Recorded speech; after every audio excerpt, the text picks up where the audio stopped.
Okay, so we're talking about the reason why I made this diagram in the first place is because I wanted to give an identifier to each one of the string shapes. Okay, so the first is the base, no matter what it is. Could be, now this is the short string shapes. Could be C string shape.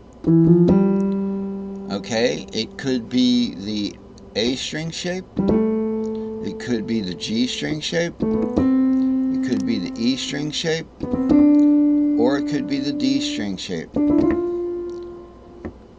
matter what string shape it is, it starts on the base. You're going to have the second string is going to be the fifth of that string shape according to this circle. Circle of fifths clockwise, circle of fourths counterclockwise. So let's look at the next pentatonic. So if we start on the base with what? A, B, C, D, what? Cage. Let's start on C. So we got C shape on the base. E, F, G. Your fret nuts here. C, alright, E, F, G is 3, 4, 5 in the key of C. The next pentatonic is the third string is going to be C goes to A. So it's going to be 5, 6. Third string, right? Next pentatonic, sorry, C goes to D. I always mix that up. Pentatonic scale, C, D, E, F, C, D, E, G, A. So we have C goes to D string shape there. But conversely, if you're playing a D string shape and you just land on the third string, whatever key you're doing, okay, so you could be in a different key there, right? So say we're down here, just reverse it and it gives you the cage you're in. So next pentatonic, take a cage to advance back from that D. This is to reverse directions, and you take a cage from D goes back to C, puts you in the C cage. So that's how you reverse it to find out what cage you were in. Let's say you were just doing things, you're playing around.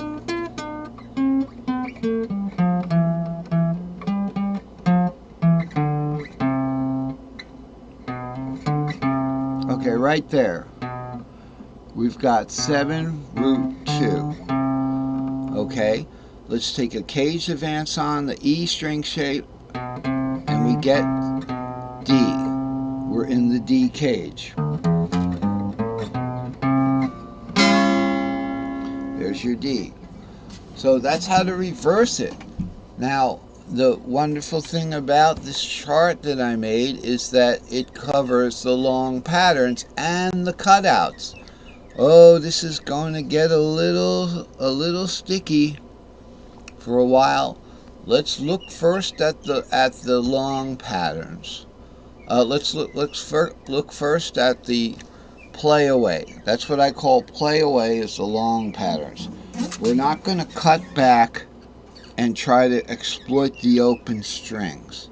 We're just going to play away. So with the A pattern to be A, is a good way to demonstrate the long pattern. 5, 6, 7, root 2, 3, 4, 5, 6, 7, root 2. Now we're not going to go 7, root 2, 3, 4, 5, 6, 7. That would be the cutout, but we're going to go 7, root 2, 3, 4, 5, 6, 7, root, and just play away to the right there. The way it works out is we've got the same thing going on here. Now, we start on the bass string shape. In that case, I started on A. Okay, and then the next string up is going to be that local root. The A string shape, the long A, is the mixolydian, which is 5, 6, 7. Now, why is it the A string shape 5, 6, 7? Because when you play an A on your guitar, the E becomes the 5. So that's why the A string shape is 5, 6, 7. Okay? So it's just that 5, we're going to do it by numbers now. 5 plus 3 is 5, 6, 7 root. So you start on 5 plus 3 and you have root. Alright, so you start on, we start on 5, 6, 7, and we have root 2, 3. Then we're going to go root minus 1. This is root. Root is 5 now. So it's going to be 4. 4, 5, 6, like that. Then we're going to go root plus 2. I'm setting you up for this. I don't want to go to the easy formula yet. It's going to be root plus 2. So what's root plus 2? What's root? 5. We're in the Mixolydian root now. 5 plus 2, 6, 7. So the fourth string is going to be 7 root 2, 7. Now the fifth string is going to be root minus 2. Remember, what's root in Mixolydian string shape? 5. It's going to be root minus 2. It's going to be E. So the fifth string is going to be warped up E. 3, 4, 5. Okay? And the sixth string is going to be root plus 1. What's root again? 5. Plus 1 is 6. Alright, now there's a pattern here. And that works for every string shape. Let's do it for one more. Let's do it for the C string shape, which goes like this.